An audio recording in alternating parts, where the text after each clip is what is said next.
It's time for Nixon and Agnew reviews! Brought to you by Charlington Chews. If you like Doctor Who, you'll love these devilishly fishy chews. ARRROOOOOO.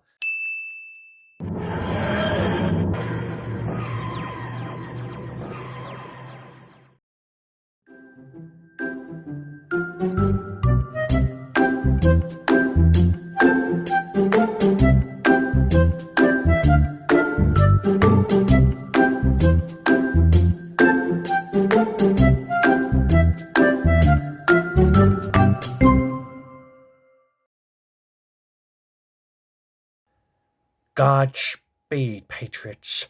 Oh, it's 37th President of the United States, Dickie Nixon here, alongside the headless body of Agnew. Say hello, Agnew.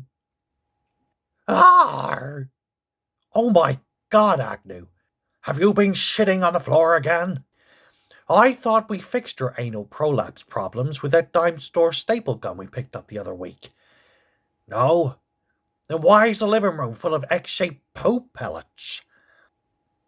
Oh, Easter, eh? Phew, I thought I was going to have to take you to the vets again. So, what is this Easter thing, anyway? Read it. Jesus? That guy owes me $20 from when I smoked his ass at the pool table down in Mexico in 1976. Oh! Oh, you mean the holy dude with long hair and sandals, and not the coke-dealing human trafficker I was playing pool with to try and win your sorry ass back from when you got kidnapped into the coyote sex trade. Oh, yes, I know it was good money, but come on, man, it was a bad look for a career, damn it. Anyway, what's good on TV tonight? Surely there must be something fun and wholesome on the box to celebrate that water-walking hippie's miraculous resurrection. Doctor Who, Legend of the Sea Devils, eh? Oh my God, not another episode of this lame-ass BBC serial. No, it's fine. I'd rather sit through this than watch that Is It Cake or Is It Not In Fact a Cake program over on the Netflix. I can't believe that's how far we've sunk as a nation. It would never happen in my day. When I was in charge of America, we actually had good TV. We're talking Gunsmoke, Bonanza, and The Bill Cosby Show. Real highbrow stuff. What do you mean you can't remember? Call up Hillary Clinton, she'll know. Oh, and speaking of Sea Devils, let's go!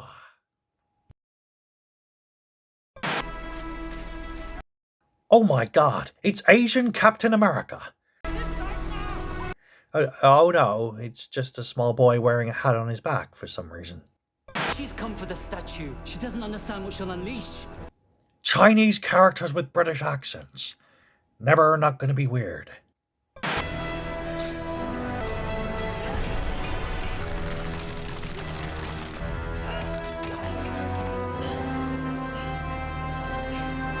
Oh my God, a minority female person of color tearing down statues.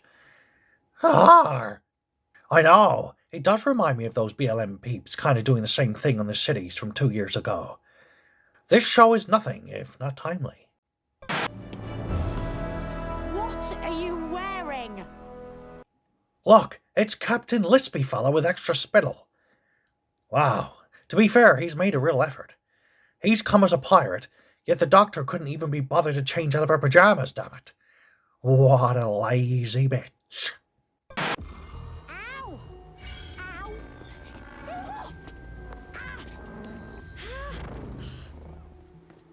Hijack jewelry. Hijack jewelry, eh? There's no problem with that. It's just like Mama Nixon always used to say. They stole the gems from foreign nations and we're stealing them back, Dickie. Now swallow this bag of diamonds and get on the back of my moped. ARRROOOOOO. Stop right there.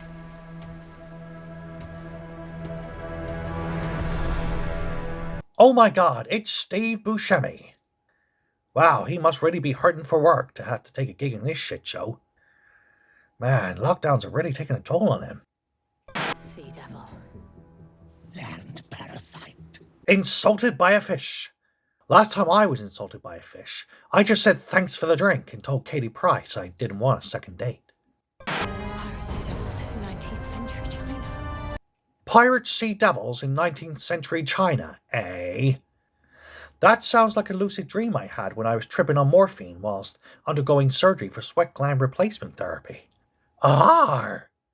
Oh yes, and it was also the elevator pitch for your short fanfiction story titled Evil Captain Plankton Plunders Shanghai. And no, it's not a porno. I'm the doctor. This is Yaz, and A lispy fella with extra spittle. Oh my god, he's become half man, half lampshade. Oh no, it's just a hat again. Man, why can't they make it clearer they are wearing headwear? Like by putting a Nike tick on it, or a trendy yet politically divisive slogan like, Make Wuhan Great Again.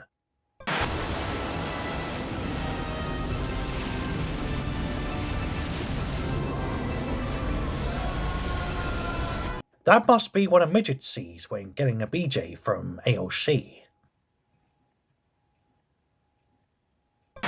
these sea devils cross paths once or twice. Where do they come from? Where did you go? Where did you come from, Cotton Eye Joe? Look at the state of this guy. World weary and sopping wet. Oh, by the way, that's what people look like when they stand too close to this lispy fella. He must have a 3-foot splash zone with those teeth. What has happened to you? Oh my god. Isn't he worried these guys are going to sue his ass when they get back to shore? Yeah. Well, that's what happened to me when I pushed that skank out of the Oval Office window when my wife Pat burst in without knocking, damn it.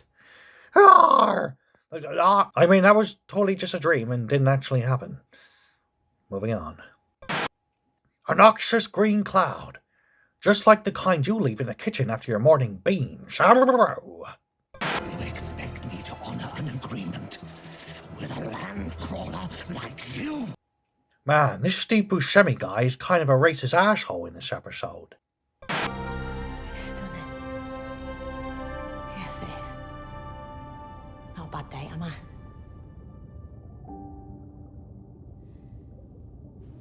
Lesbicons!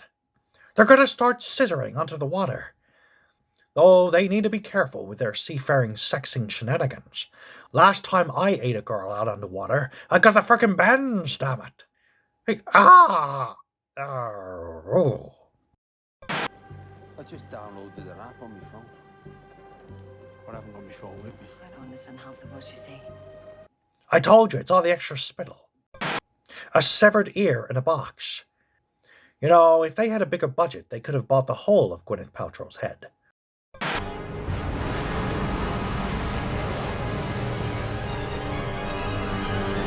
Run! It's Godzilla! It looks like Godzilla, but due to international copyright laws, it's not. Still, we should run like it is Godzilla! Though it isn't.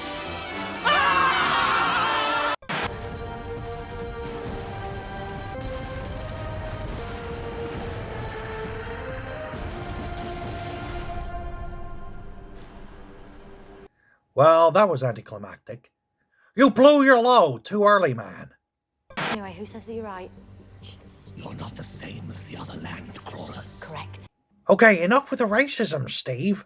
A tiny part of the treasure of the Fleur de l'Amour. Fleur de l'Amour. Wasn't she that hot French broad in the 4th Harry Potter flick?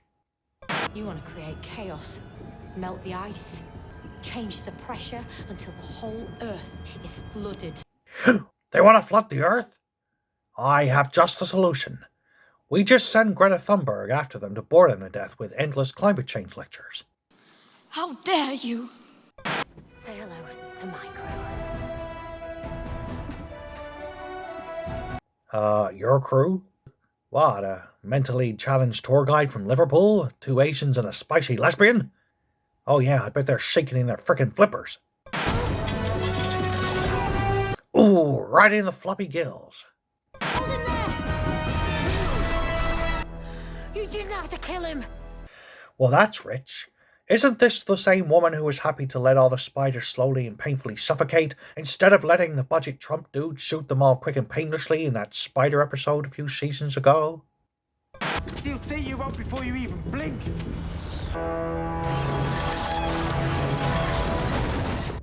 Where did you learn to deal with your enemies like that? You should meet me, Mom. Your mama is a cold-blooded serial killer? That explains a lot, actually. Official Scouse? I think you're one of the greatest people I've ever known. But the point is, if it was going to be anyone, it'd be you. Why? She doesn't have a single character trait beyond never showing up to her police job. What the heck do you find irresistibly sexy about this woman? At least the chocolate fella from last season could do a sexy thumb-sucking routine. Oh yeah, that's the stuff. Enough to get your crew back. Enough. Okay, but is it enough to get this guy a proper haircut? Who are you? Where do you even come from? Where did you go? Where did you come from, Cotton Eye Joe?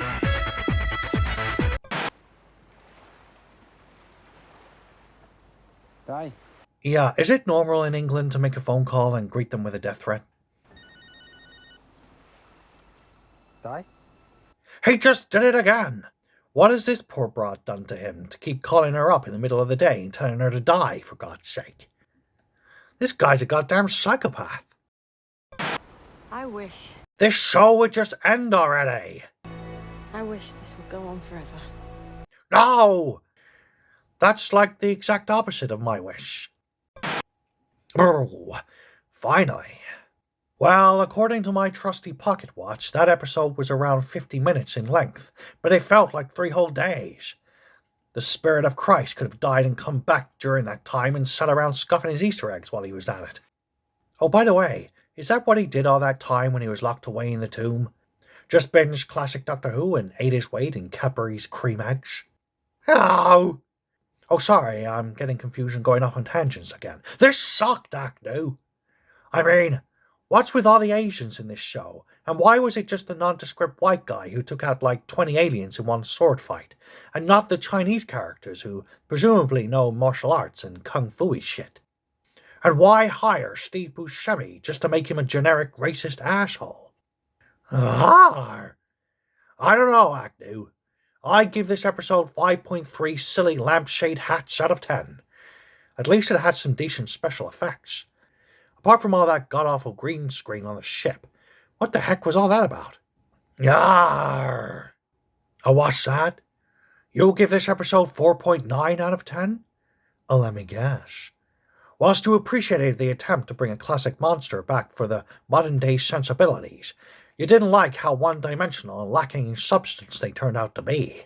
And you knocked some more points off because of all the blatant gay baiting that was going on all the episode, between that Doctor Who fella and the exotic brown lesbian woman who the writers seem to think is the bestest ever, even though she does fuck all and has the charm of a chicken korma. Huh, I see. Well, according to the interwebs, we only have to put up with this crap for one more installment, and then we'll finally be free of this face-slapping insult of a show. Yeah. What? Another full series with a new Doctor?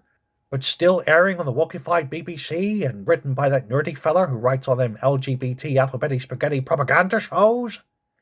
Oh my God. I got a bad feeling about this already. I bet the new Doctor is going to be a fucking talking dildo at this point.